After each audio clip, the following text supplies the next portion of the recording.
अरे महाराज जी क्या 24 घंटे में ही भगवत साक्षात्कार का अनुभव हो सकता है? कुछ नहीं कहा जा सकता, एक सेकंड में हो सकता है और कई जन्म लग सकते हैं, क्योंकि भागवत साक्षात्कार भगवान की कृपा से होता है। किसी तपस्या या साधना से भगवान को अधीन नहीं किया जा सकता। किसी तपस्या और साधना में इतनी ताकत नहीं कि सर्वतंत्र स्वतंत्र भगवान को कि अभी प्रकट हो, ऐसा है। और उसे 24 घंटे रोते हुए बीत रहे हैं, व्याकुल है प्राण निकलने को, तो भगवान मिल जाएंगे। अब ऐसी व्याकुलता हो, ऐसी तन्मयता हो, ऐसा लालसा हो, तो भगवान मिल सकते हैं। जितनी जल्दी लालसा प्रकट हो जाए ऐसी कि अब जिया न जाए भगवान के बिना। एक शिष्य ने पूछा कि भगवान के दर्शन कब होते हैं, तो गुरु ने कहा चलो यमुना स्नान करते हैं। तो यमुना जी में ले गए, डुबकी लगाओ, जो डुबकी लगाया ऊपर चढ़ बैठे, तो एक ही मिनट में एकदम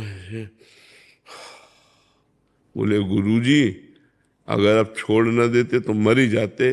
बोले जब जैसी अभी श्वास लेने के लिए तुम्हें व्याकुलता हुई, ऐसी भगवान से मिलन की जब व्याकुलता होगी तो तुम्हें भगवत प्राप्ति हो जाएगी।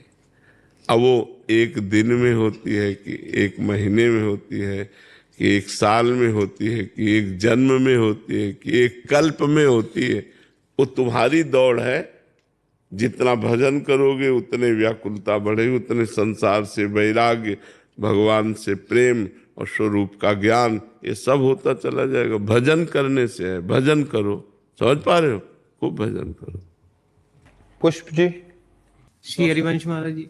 राधे राधे महाराज जी आपके श्रीमुख से सुना है कि रही ना सकत पल पलकन अंतर जैसे जलते मीन। महाराज जी ऐसी तड़पन, ऐसी व्याकुलता कैसे पैदा होती है प्रियाजू के लिए?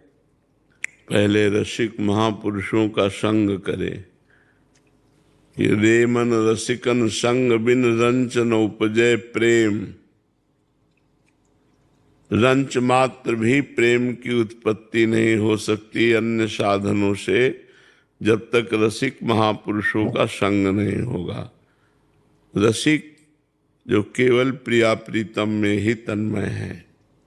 रसिक तब ही पहचानिए जाके यह रस रीति, छिन छिन ही में उपजे लाल लाडली प्रीति।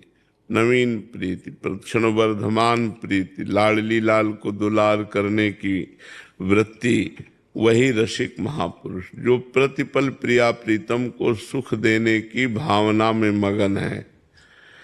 पहली बात तो रसिकों का संग, और दूसरी बात जैसे हित हरिवंश अनंत सचुनाही बिनुया रजहि लिए, रहो को काहो मन दिए। मेरे प्राणनाथ श्री श्यामा शपथ करो तृण छिए। ये ठसक हो जाए मेरी महारानी श्री राधा रानी, मेरी प्रियाजू। तीसरी बात वृंदावन की रज का सेवन करे। चौथी बात हर समय नाम जप करता रहे। पांचवी बात बिना प्रिया प्रीतम को भोग लगाए कुछ खाए पिए ना। छठवीं बात रोज चरणामृत का पान करे। अगर हम ये नियम धारण कर ले